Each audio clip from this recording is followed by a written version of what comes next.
A millionaire pretended to be homeless for a day. What he learned shocked his entire company. Before we begin, subscribe to our channel for more stories like this. Enjoy the story.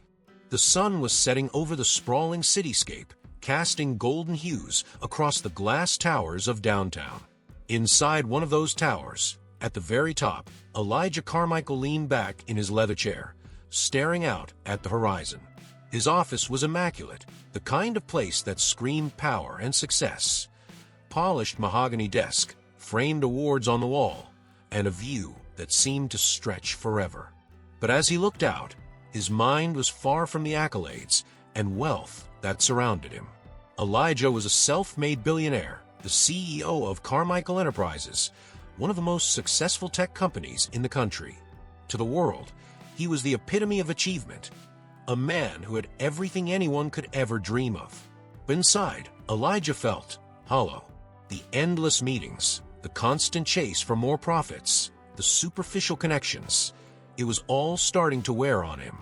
He had built an empire, but somewhere along the way, he felt like he'd lost something far more important. That evening, as his team of directors gathered in the conference room for their quarterly meeting, Elijah walked in with a different energy. He didn't exude the usual confidence that had earned him his place at the top.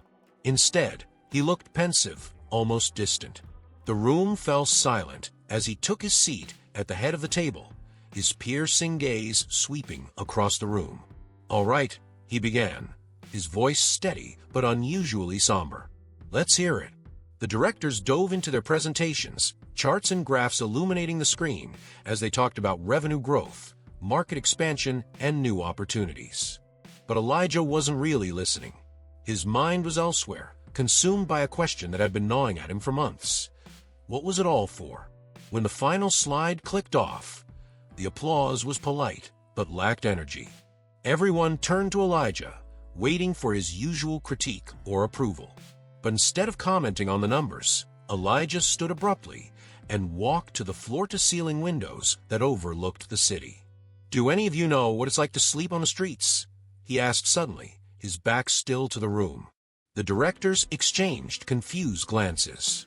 Rebecca, his sharp and efficient assistant, furrowed her brow. "Excuse me, sir," she said cautiously. Elijah turned to face them, his expression unreadable. "I'm serious. Do any of you have any idea what it's like to go hungry? To wonder where your next meal is coming from? To be invisible?" A nervous chuckle escaped Greg, one of the older directors. "Elijah, we're here to talk about growth strategies, not—" "This is about growth," Elijah interrupted, his tone sharper now. "But not the kind of growth you're thinking of." Rebecca leaned forward, intrigued but hesitant. "What are you getting at?" Elijah walked back to the table, his hands gripping the edges as he leaned over. "We claim to design products that serve everyone, but how many of us actually understand the people we're trying to reach? We look at data points and demographics, but we don't see the people behind them. Not really." The room was silent, the tension palpable. Then, Elijah dropped the bombshell. "That's why I've decided to spend a day living as a homeless man." The reactions were immediate and varied. Greg burst out laughing, thinking it was a joke. "Come on, Elijah, be serious. You can't just—" "I am serious," Elijah said, cutting him off. His voice was calm but firm. "This isn't some PR stunt or personal challenge. It's about understanding the world outside of this bubble we live in." Rebecca stared at him, her expression a mix of shock and admiration. "You're actually going to do this?" she asked. "Yes," Elijah said simply. "Tomorrow, I'll leave behind my credit cards, my assistants, my safety net. Just me and the streets." Greg shook his head in disbelief. "This is insane. Do you have any idea how dangerous that is? What if something happens to you?" Elijah smirked faintly. "I'll have a security detail nearby, out of sight just in case. But otherwise, I'm on my own." Rebecca hesitated, then nodded slowly. "If anyone can pull this off, it's you. But I hope you know what you're getting into." The meeting ended in an uneasy silence. As the directors filed out, Rebecca lingered. She approached Elijah, who was gathering his things. "You're really doing this, aren't you?" she asked softly. He glanced at her, his expression thoughtful. "I have to. I've spent too long looking down at the world from this tower. It's time I see it from the ground." The next morning, Elijah stood in front of a mirror in his penthouse. Gone were the tailored suits and polished shoes. Instead, he wore faded jeans, a threadbare jacket, and scuffed sneakers. He stuffed a crumpled $5 bill into his pocket and left everything else behind. No wallet, no phone, no watch. As he stepped out onto the street, the noise and chaos of the city hit him like a wave. The polished world of boardrooms and luxury cars felt a million miles away. For the first time in years, Elijah felt small. He wandered through the downtown area, unsure of where to go or what to do. The faces around him blurred together, most of them avoiding his gaze. He passed a man sitting on the curb with a cardboard sign that read, "Hungry. Anything helps." Elijah hesitated, then kept walking. He felt a pang of guilt, but pushed it aside. He had no idea how to navigate this new reality. Hours passed, and Elijah's stomach growled louder with each step. He found himself outside a food truck, but as he reached for the crumpled bill in his pocket, he noticed a young mother struggling to calm her crying toddler. Without thinking, he handed her the money. "Here," he said simply. The woman's eyes widened in surprise. "Thank you," she said, her voice trembling. "Thank you so much."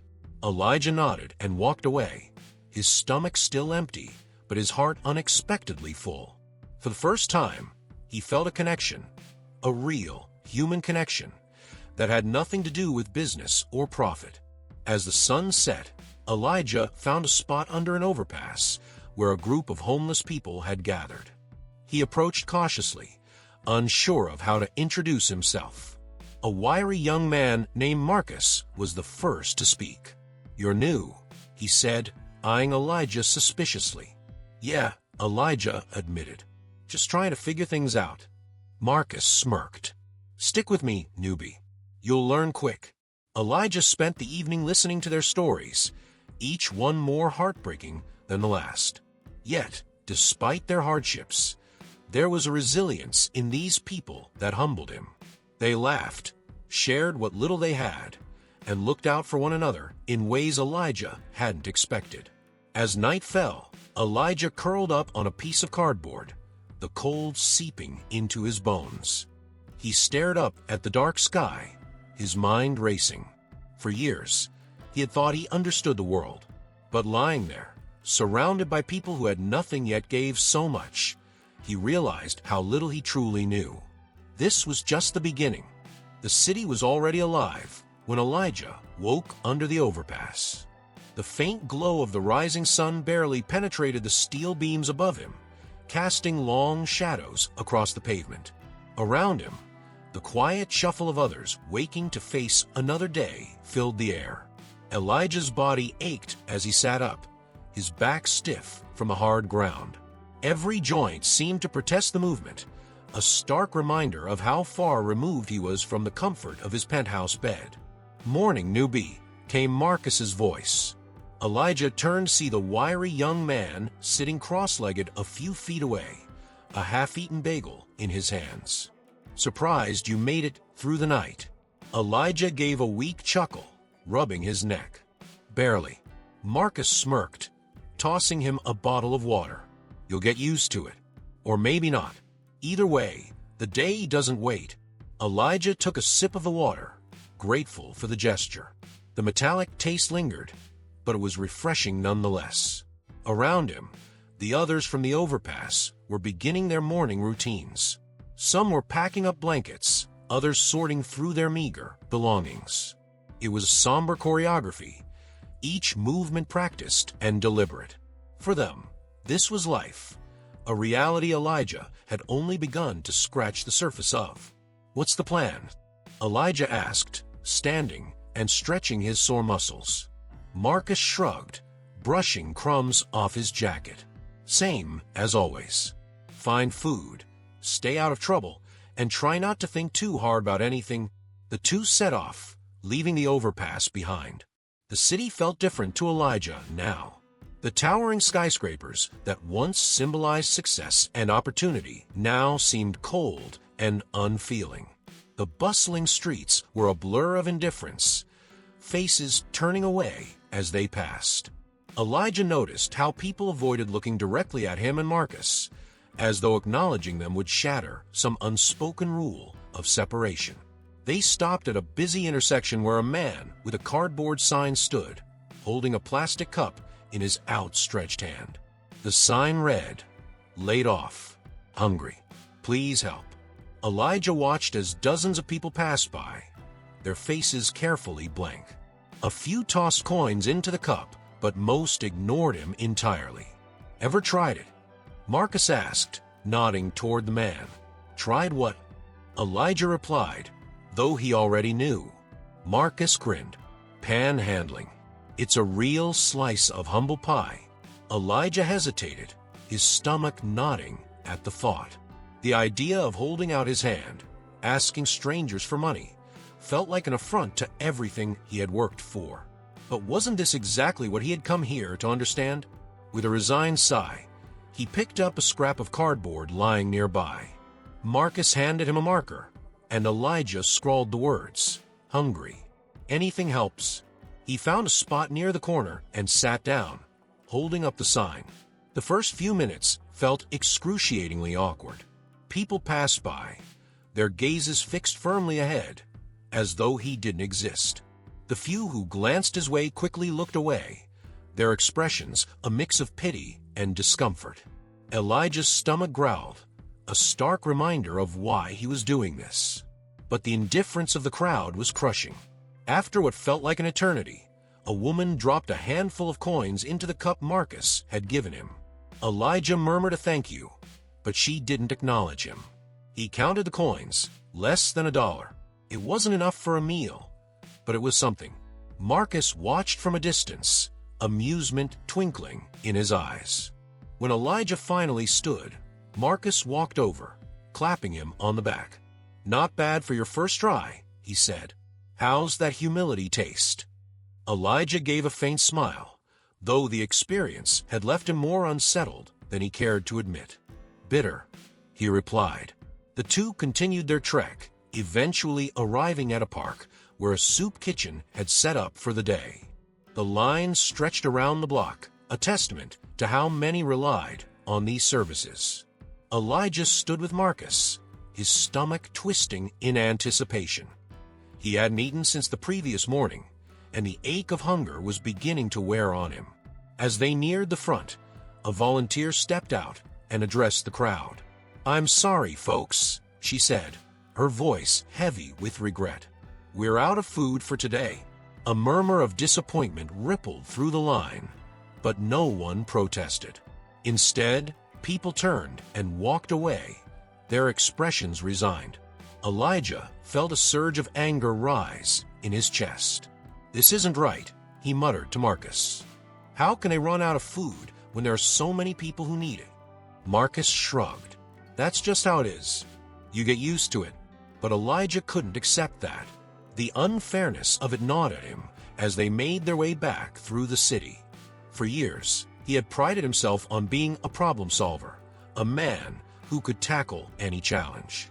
But this was a problem far bigger than any he had faced in a boardroom. They returned to the overpass as the afternoon sun dipped lower in the sky. The group was already gathered, sharing what little they had managed to find throughout the day. Joe, the older man Elijah had met the night before, handed him half of a peanut butter sandwich. "Not much," he said with a faint smile, "but it's something." Elijah accepted it gratefully, the first bite of relief to his gnawing hunger. As they ate, the group began to share stories. Marcus recounted a time he had outsmarted a security guard to grab an abandoned pizza box, earning a round of laughter from the group. Joe spoke of his time in the military, his voice tinged with both pride and sorrow. Elijah listened intently, captivated by their resilience. These were people who had faced unimaginable hardships, Yet they found ways to laugh, to connect, to carry on. That night, as he lay on his makeshift bed of cardboard, Elijah stared up at the dark sky. The faint sound of traffic hummed in the distance, a reminder of the world that continued to move without them. He thought about the boardroom, the polished suits, the endless pursuit of profits. For the first time, he began to question whether any of it truly mattered. This wasn't just about understanding homelessness. It was about understanding humanity, its fragility, its strength, its rawness. And as sleep finally claimed him, Elijah knew that this journey was changing him in ways he hadn't anticipated. He wasn't just learning about the streets. He was learning about himself. The morning broke cold and unforgiving. The air was damp under the overpass, and Elijah woke to the sound of muffled arguments nearby. His back ached, and his joints protested as he sat up, shaking off the stiffness from another night on the hard ground. Around him, the world of the homeless was already stirring. People packed their belongings, sipped water from worn bottles, and prepared for another day of survival. As Elijah rubbed the sleep from his eyes, he noticed Marcus pacing back and forth, his usual cocky demeanor replaced by something else: nervousness. Elijah approached cautiously. "What's going on?" he asked.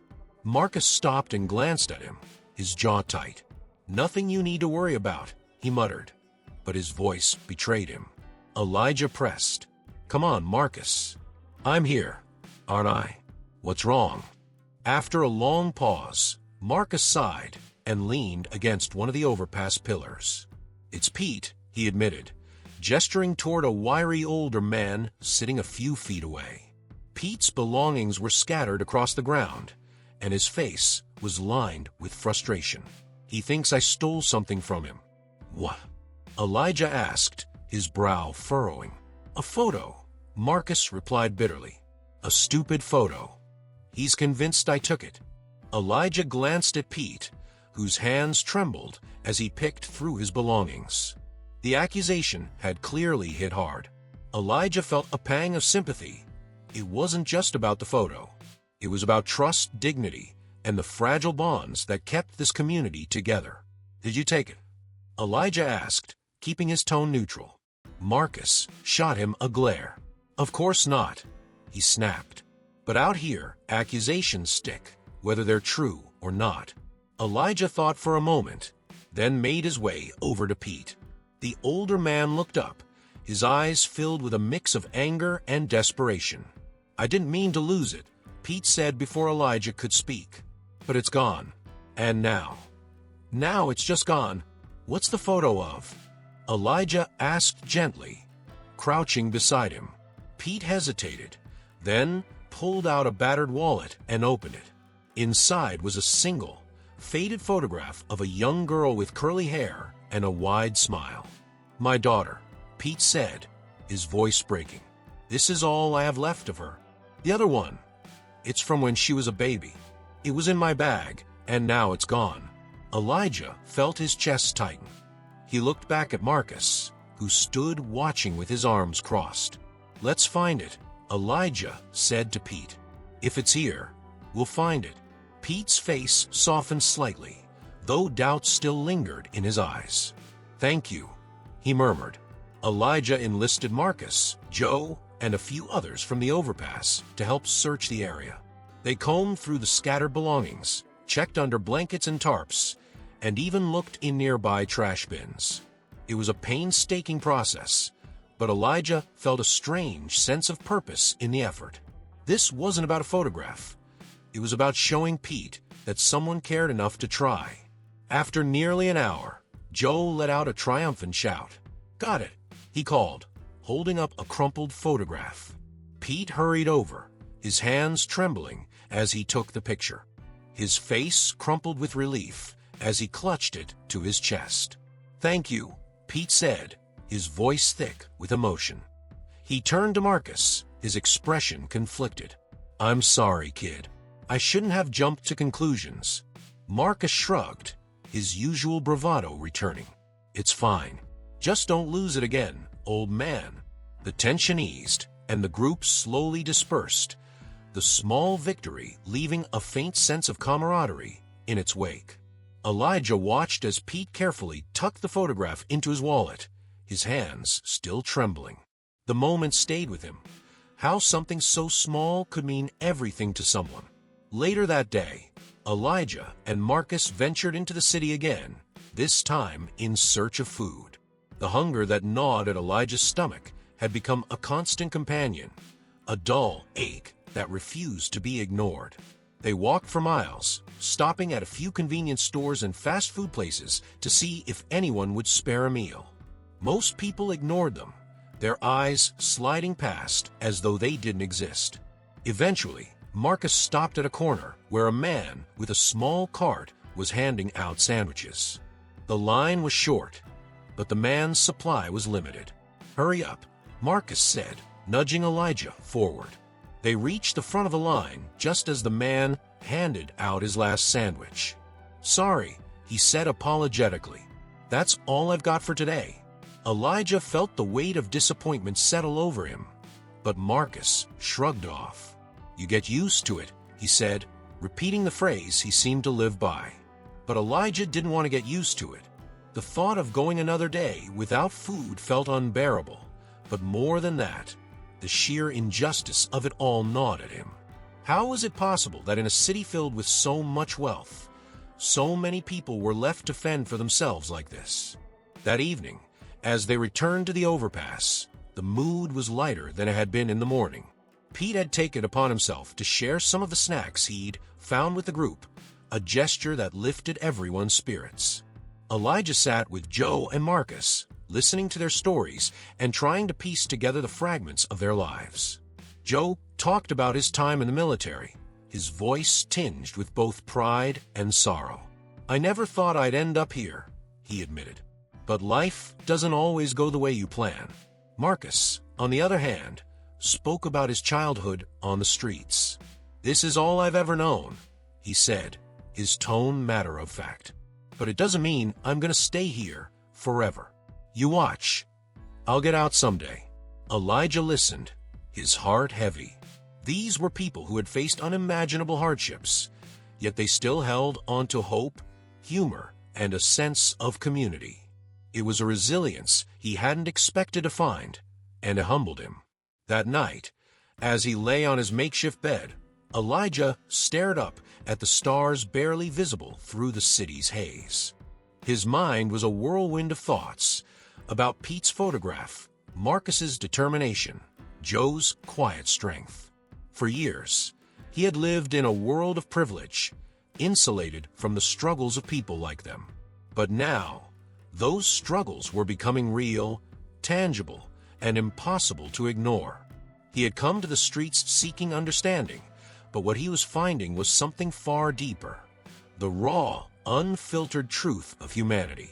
And as sleep finally claimed him, Elijah knew that his journey was only just beginning. The morning air was brisk, carrying a chill that cut through Elijah's thin jacket. As he sat under the overpass, watching the sun creep over the horizon, he couldn't ignore the gnawing hunger in his stomach. It had been 2 days since he'd eaten a proper meal, and the stale bits of bread and peanut butter sandwiches shared among the group were barely enough to keep him going. His body felt heavy, his movements sluggish, and yet his mind raced with thoughts he couldn't escape. "Get up, newbie," Marcus called out, nudging Elijah's leg with his foot. Daylight's burning. Elijah groaned, rubbing the sleep from his eyes. "Does it ever get easier?" he asked, half joking. "Nope," Marcus replied with a smirk. "But you get better at pretending it doesn't suck." The two set off into the city, navigating the labyrinth of alleyways and busy streets. Marcus moved with ease, his sharp eyes scanning the crowd for any opportunity, a forgotten bag of food, an unattended cart, anything that might get them through the day. Elijah followed closely, his senses heightened by the desperation that now felt all too familiar. As they passed a small cafe, the smell of fresh coffee and pastries wafted through the air, making Elijah's stomach growl audibly. Marcus noticed and stopped. "Hold up," he said, gesturing for Elijah to follow him around the corner. Behind the cafe, a delivery truck was parked, its back door slightly ajar. The driver was nowhere in sight. "Stay here," Marcus whispered, slipping toward the truck with practiced stealth. Elijah's heart pounded as he watched Marcus disappear inside, re-emerging moments later with 2 croissants clutched in his hands. "Here," Marcus said, tossing one to Elijah. Elijah hesitated. "You stole these?" he asked, his voice low but accusatory. Marcus rolled his eyes. "Relax, it's just bread. They've got plenty to spare." Elijah stared at the croissant in his hands. The smell was intoxicating, and his hunger urged him to take a bite. But the idea of eating something stolen didn't sit right with him. "I can't," he said, handing it back. Marcus shook his head, taking a large bite of his own croissant. "Suit yourself," he muttered through a mouthful. "But out here, you take what you can get. Nobody's handing out freebies." Later that morning, Elijah found himself back at the park where the soup kitchen was set up. The line was even longer than the day before, snaking around the block with dozens of weary faces waiting patiently for their turn. Elijah took his place in line, his stomach twisting with both hunger and uncertainty. Would there be enough food this time, or would he leave empty-handed again? As the line inched forward, Elijah noticed a young boy sitting on the grass nearby. The boy couldn't have been more than 6 or 7 years old, his clothes worn and dirty. He was playing with a stick, drawing shapes in the dirt, but his eyes betrayed a sadness that pierced through Elijah's heart. "Hey," Elijah said softly, crouching down beside him. "What's your name?" The boy looked up, his brown eyes wide with curiosity. "Toby," he said quietly. "Where's your family, Toby?" Elijah asked. Toby hesitated, glancing toward a woman sitting under a tree a few feet away. She was thin and pale, her shoulders hunched as she watched the line with a mixture of hope and anxiety. "That's my mom," Toby said. "She's trying to get us food." Elijah followed Toby's gaze and felt a pang of guilt. Here he was, standing in line for himself, while this woman and her son were clearly in greater need. As the line moved forward, Elijah made a decision. When he finally reached the front, he accepted the small plate of rice and beans offered to him, then walked over to Toby and his mother. "Here," Elijah said, handing the plate to the woman. "You take this." She looked up at him, her eyes filled with gratitude. "Are you sure?" she asked, her voice trembling. Elijah nodded. "I'll be fine," he said, though his empty stomach told a different story. The woman accepted the plate, tears welling in her eyes. "Thank you," she whispered. "Thank you so much." Elijah watched as she handed the plate to Toby, who began eating eagerly. For a moment, the hunger in Elijah's own stomach felt insignificant. The simple act of giving had filled him in a way food never could. As the afternoon wore on, Elijah and Marcus returned to the overpass, where a heated argument was unfolding. Joe stood between 2 men, his arms outstretched as he tried to de-escalate the situation. "Enough," Joe barked. "We're all in the same boat here. Fighting isn't going to solve anything." Elijah approached cautiously, his eyes darting between the 2 men. One of them, a stocky figure with a shaved head, was clutching a torn blanket. The other, a wiry man with hollow cheeks, gestured angrily. "He stole it from me," the wiry man shouted. "That's mine." "It's just a blanket," the stocky man shot back. "You've got another one." Elijah stepped forward, his voice calm but firm. "What's going on?" Joe sighed, rubbing his temples. "Just another day. Everyone's on edge, and little things turn into big problems." Elijah looked at the wiry man. "You're saying this is your blanket?" The man nodded emphatically. "Yes, I need it. It's getting colder." Elijah turned to the stocky man. "And you?" The man hesitated, then muttered, "I found it. Thought nobody wanted it." Elijah paused, then reached into his pocket. He pulled out the only thing he had left, his jacket. It wasn't much, but it was better than nothing. "Here," he said, handing it to the wiry man. "Take this instead." The man stared at him in disbelief. You're giving this to me?" Elijah nodded. "It's not much, but it's yours." The man accepted the jacket, his anger melting into gratitude. The tension dissipated, and the group slowly began to settle. Joe clapped Elijah on the back, a rare smile crossing his weathered face. "You've got a good heart, Eli," he said. "Don't lose it." That night, as Elijah lay under the overpass, he reflected on the day.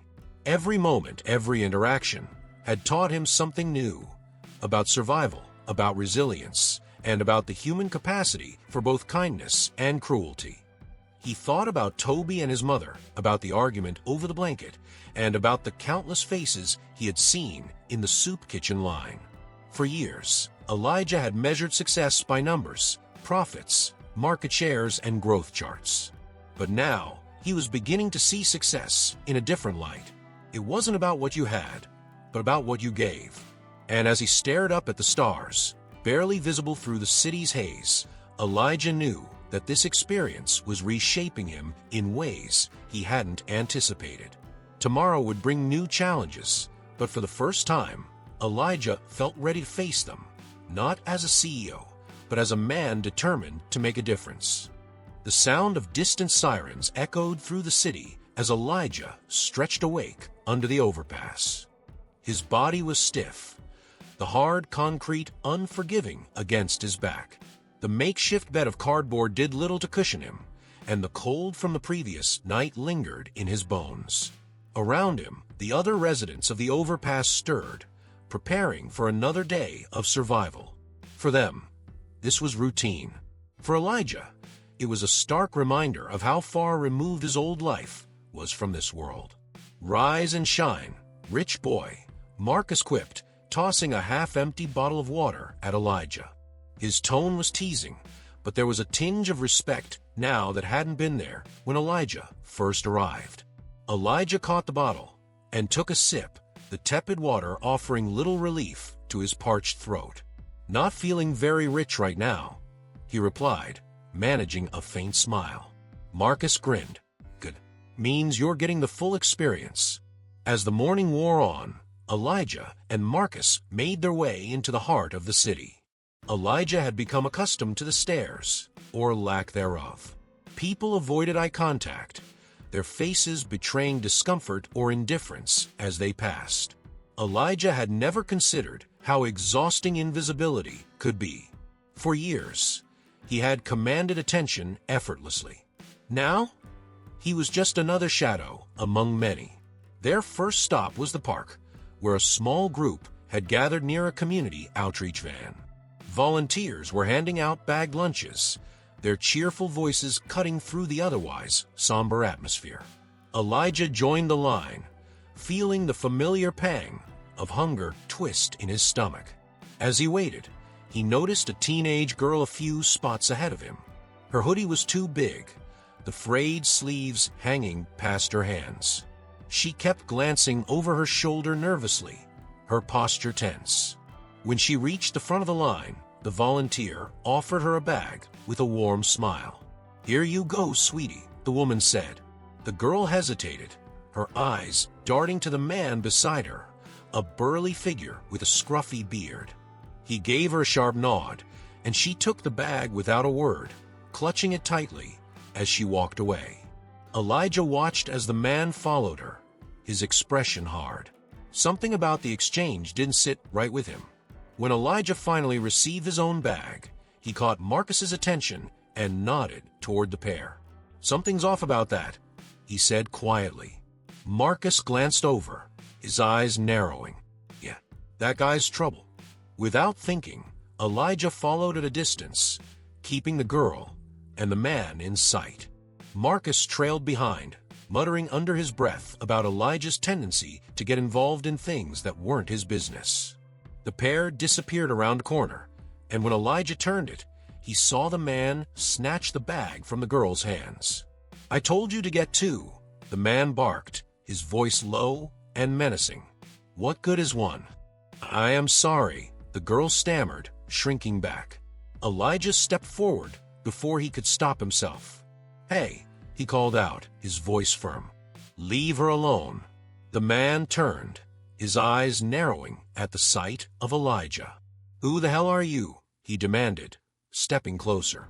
"Just someone who doesn't like bullies," Elijah replied, his heart pounding in his chest. The man sneered. "Stay out of it. This doesn't concern you." Elijah held his ground, his pulse racing. "She's just a kid. Let her keep the food." Before the man could respond, Marcus appeared at Elijah's side, his posture relaxed, but his eyes sharp. "2 against 1, Marcus said casually. "Not great odds for you." The man glared at them both, but ultimately muttered a curse and walked away, leaving the girl clutching her empty hands. Elijah turned to her, his voice soft. "Are you okay?" She nodded hesitantly, her wide eyes filled with a mixture of fear and gratitude. "Thank you," she whispered. Elijah handed her his own bag of food without a second thought. "Here," he said. "You need this more than I do." The girl took the bag, her hands trembling. "You didn't have to do that," she said softly. Elijah smiled faintly. "Yes, I did." The encounter stayed with Elijah as the day went on. He couldn't shake the image of the girl's scared eyes or the man's callous sneer. It wasn't just the hunger or the cold that made life on the streets so hard. It was the constant threat of losing what little you had to those stronger or more desperate. Back at the overpass that evening, the atmosphere was unusually quiet. The group seemed more subdued, the weight of their collective struggles pressing down on them.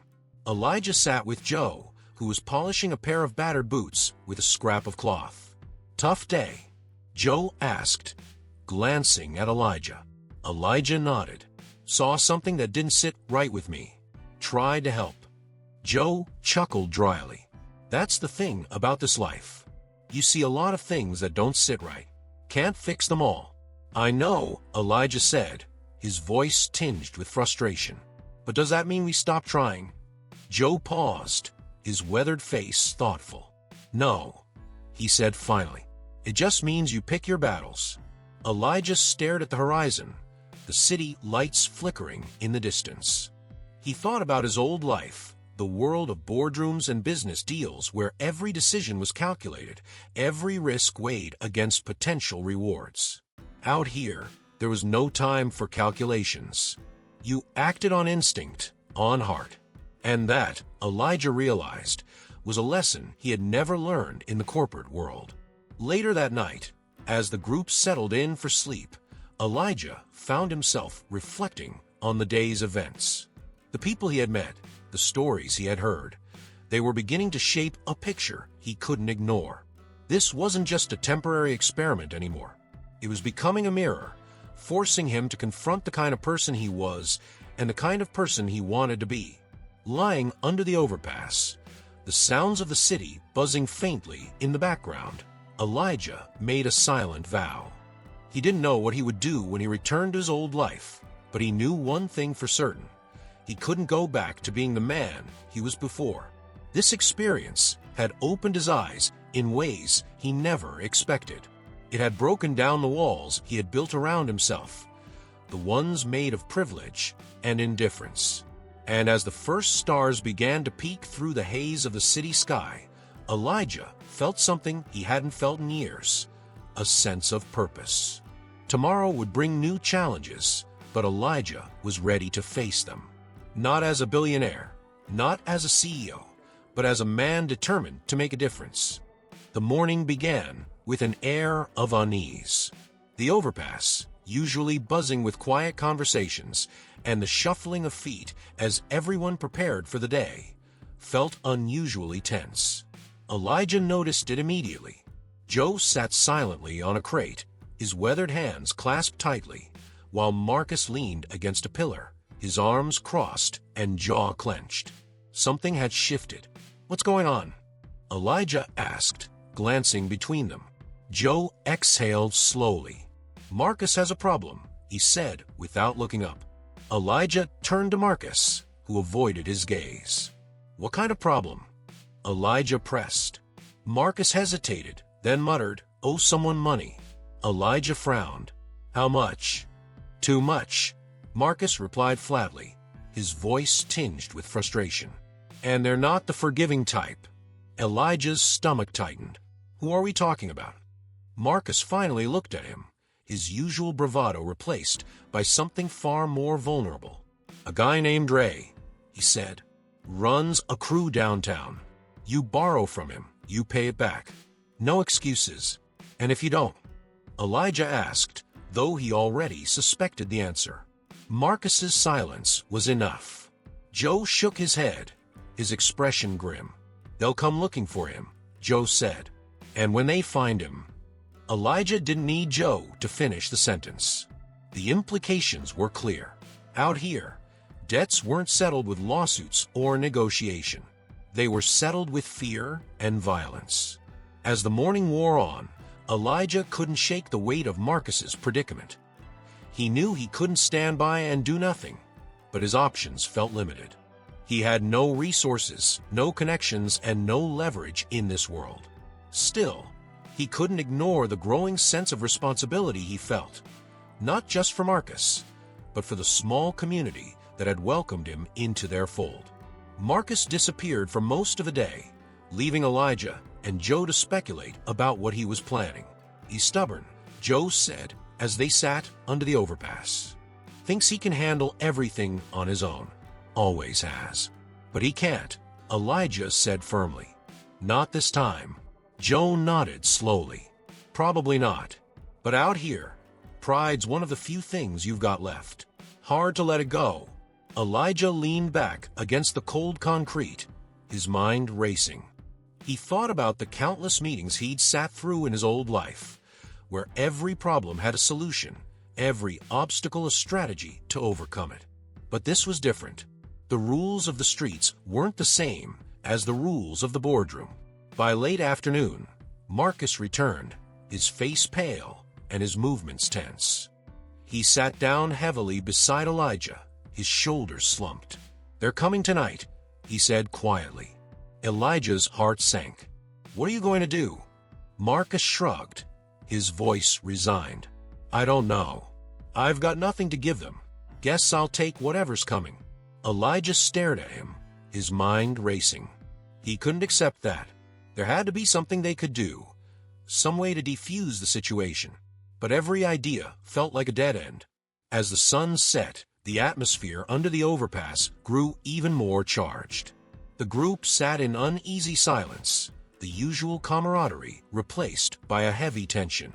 Marcus paced back and forth, his fists clenched, while Joe tried to offer quiet words of encouragement. Elijah watched, feeling increasingly helpless. When night fell, headlights pierced the darkness as a black SUV rolled to a stop near the overpass. The doors opened, and 3 men stepped out, their expressions cold and predatory. The one in the lead, presumably Ray, was tall and broad-shouldered, his presence radiating authority. Marcus stepped forward to meet them, his posture tense but defiant. Elijah and Joe exchanged a glance, then stood as well, positioning themselves behind Marcus. Well, Ray said, his voice smooth but laced with menace. "Marcus, thought you were going to make me come looking for you." "I don't have it," Marcus said bluntly, his voice steady despite the fear in his eyes. Ray raised an eyebrow, his lips curling into a mocking smile. "That's disappointing. You know how this works, don't you?" Marcus didn't respond. Ray took a step closer, his tone darkening. "When you borrow from me, you pay me back. It's that simple. And when you don't, well, I have to make an example, don't I?" Elijah stepped forward before he could stop himself. "Wait," he said, his voice cutting through the tension. Ray turned to him, his expression one of mild amusement. "And who are you supposed to be?" "Friend," Elijah said firmly. "Look, Marcus doesn't have your money, but there's no need for this to get ugly." Ray laughed, a low, cruel sound. You think this is about money? It's about respect. If I let him off the hook, what does that say to everyone else who owes me? Elijah's mind raced. He needed to find a way to de-escalate the situation, to appeal to Ray's sense of reason, if he had one. What if we work something out? Elijah suggested. A trade, a deal. Something to make this right? Ray tilted his head, studying Elijah with a mixture of curiosity and disdain. You've got guts, I'll give you that, he said. But guts don't pay debts. Before Elijah could respond, Joe stepped forward, holding up his hands. Enough, he said. You've made your point, Ray. Let the kid go. He's just trying to survive, same as the rest of us. For a moment, Ray seemed to consider this. Then he smiled, a cold, predatory smile. Fine, he said, but this is your one and only warning, Marcus. Next time, I won't be so generous. With that, Ray and his crew climbed back into the SUV and drove off, leaving the group in stunned silence. Marcus let out a shaky breath, his hands trembling. I thought, he began, but his voice trailed off. Joe clapped him on the back. You're lucky, kid. Don't waste it. Elijah exhaled slowly, the adrenaline coursing through his veins beginning to fade. The encounter had left him shaken, but it had also solidified something he had been grappling with since the beginning of his journey.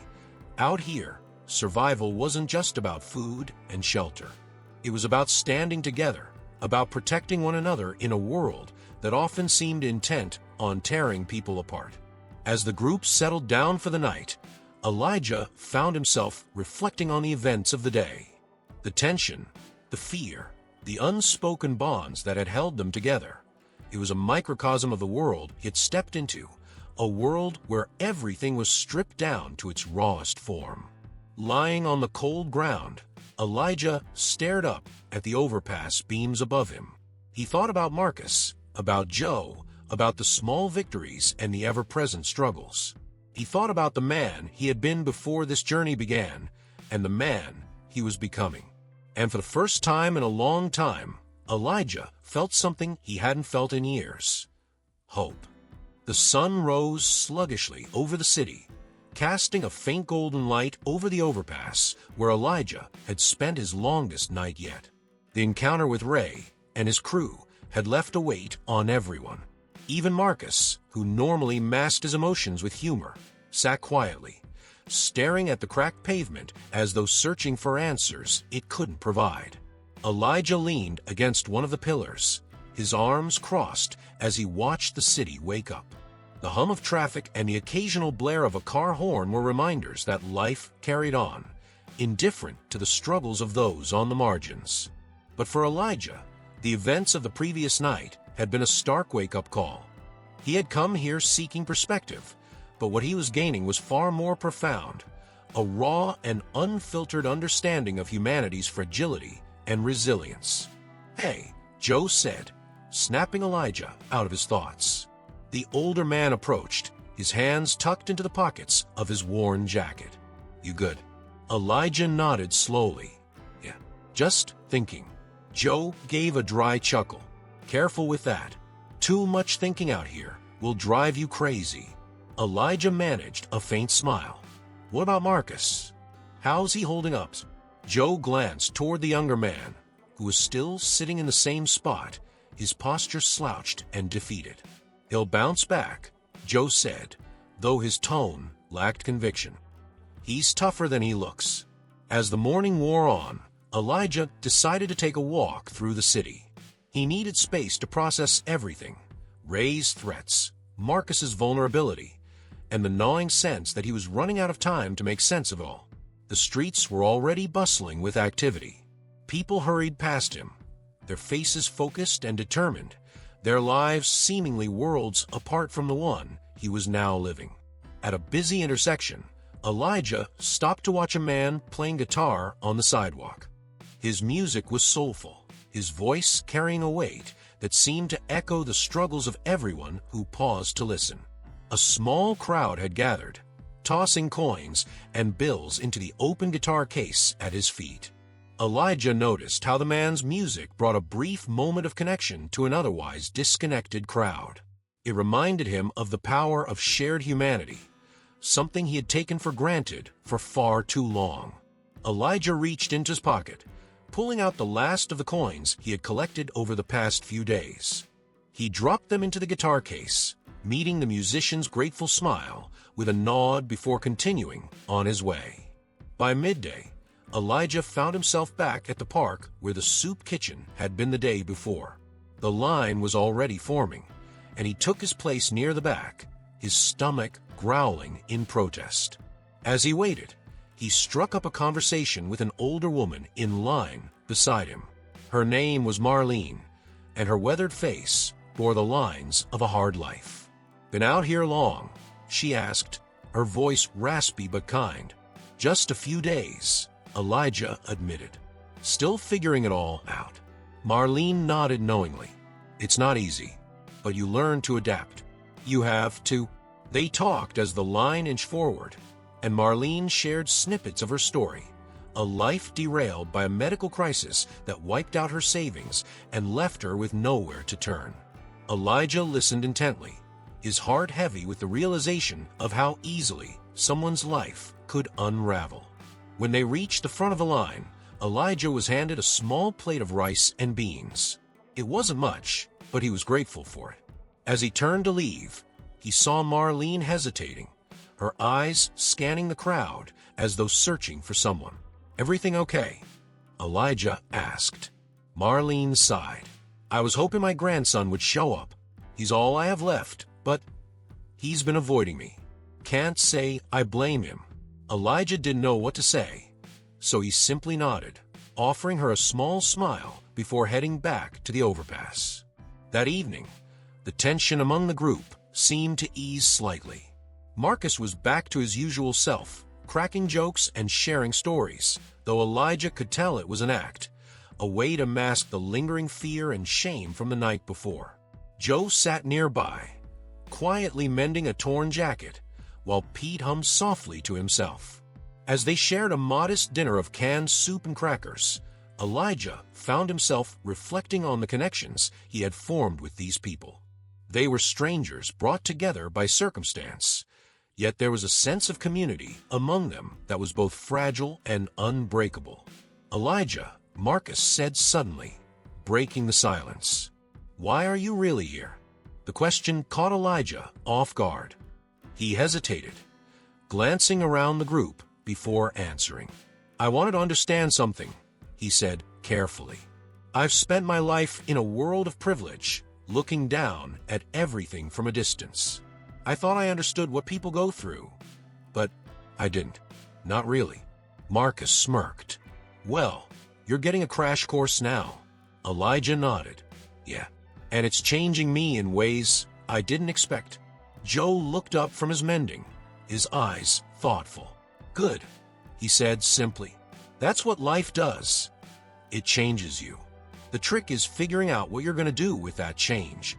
As the group settled in for the night, Elijah found himself unable to sleep.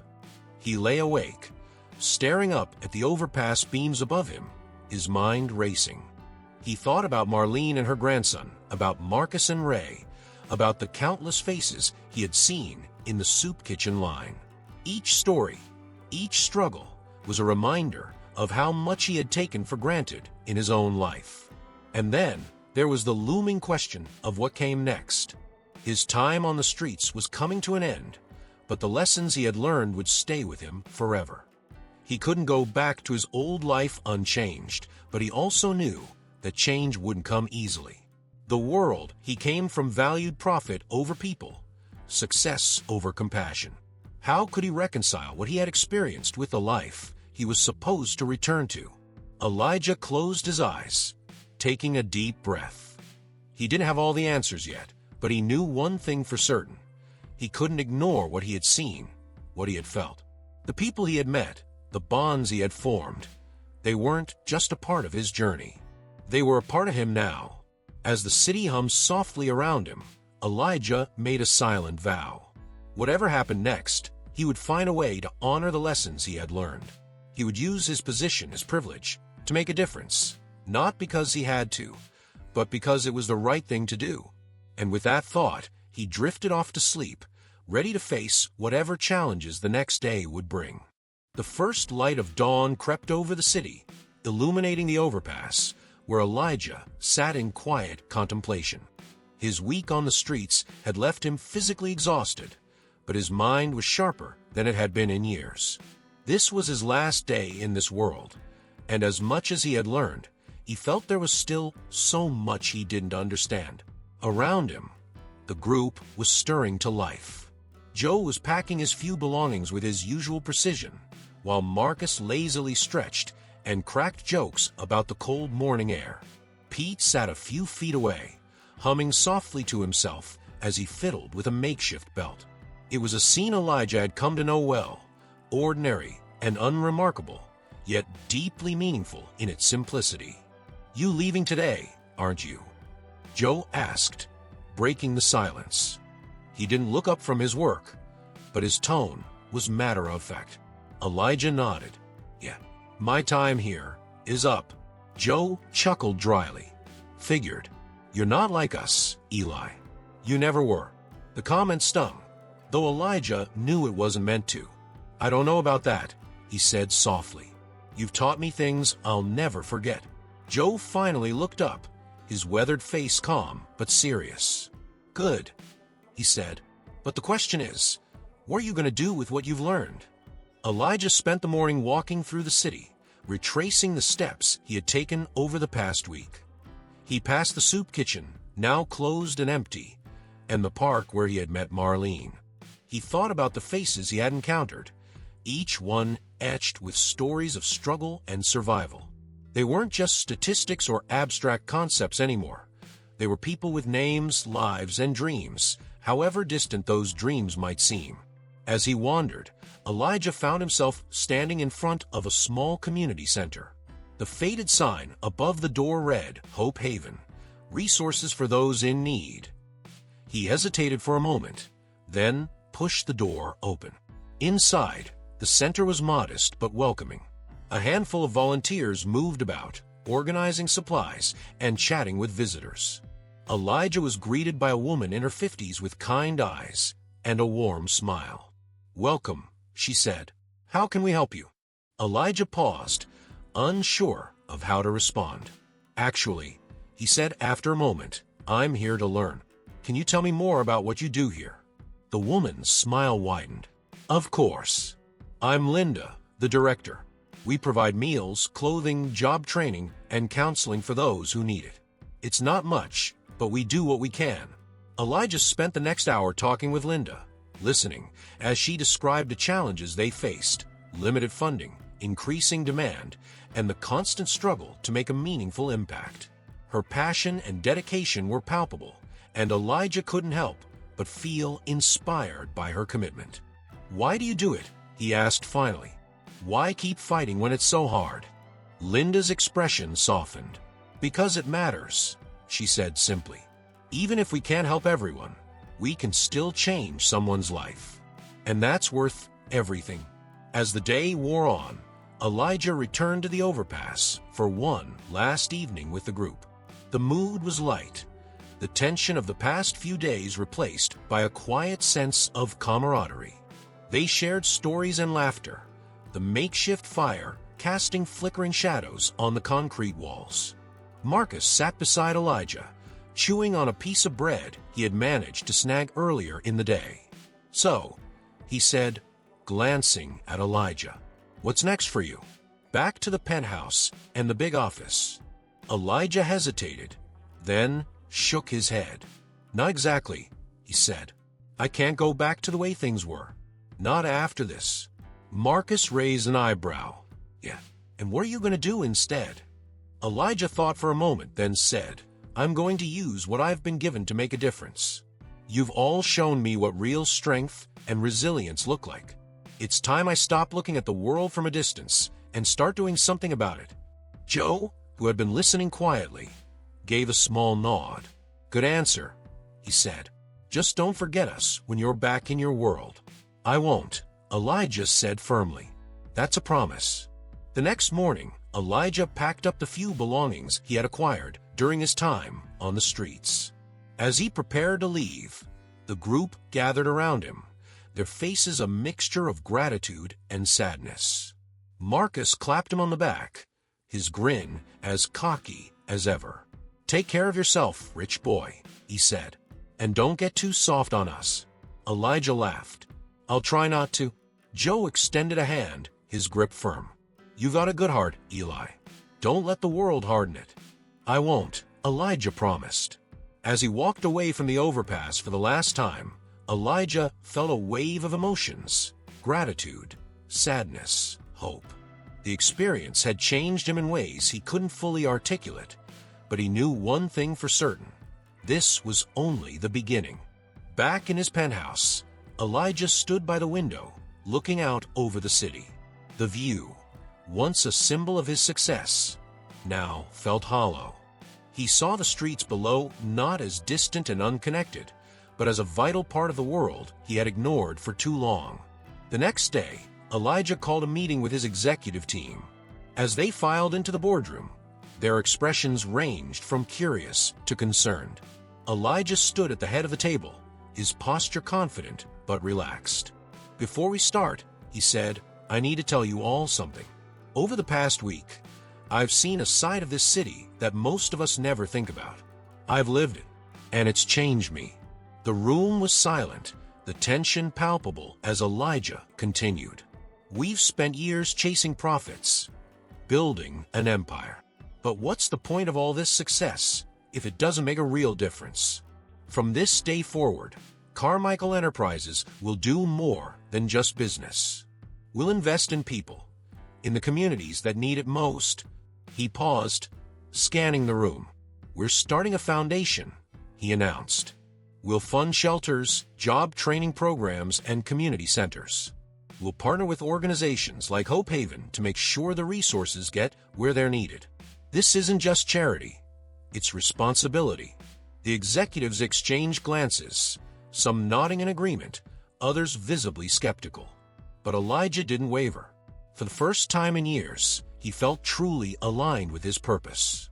Months later, Elijah returned to the overpass, not alone this time, but with a team of volunteers and supplies. The group greeted him with surprise and cautious smiles, their expressions softening as they realized he hadn't forgotten them. Joe approached first, his face breaking into a rare grin. "You actually did it," he said. Elijah nodded. "I told you I wouldn't waste it." Marcus appeared next, holding up a crumpled $5 bill. "Kept it," he said simply. "Guess I needed the reminder." As the group shared stories and laughter, Elijah felt a profound sense of fulfillment. This wasn't the end of his journey. It was the beginning of something far greater. His legacy wouldn't be measured in profits or accolades, but in the lives he touched and the change he inspired. Under the fading light of the city, Elijah realized he had finally found what he'd been searching for all along: purpose. And now, I want to hear from you. Which part of this story touched your heart the most? Leave a comment and share your thoughts. And of course, if you enjoyed this story, don't forget to subscribe to our channel for more narratives like this. Each subscription helps us continue bringing exciting stories to you. Thank you for watching, and see you next time.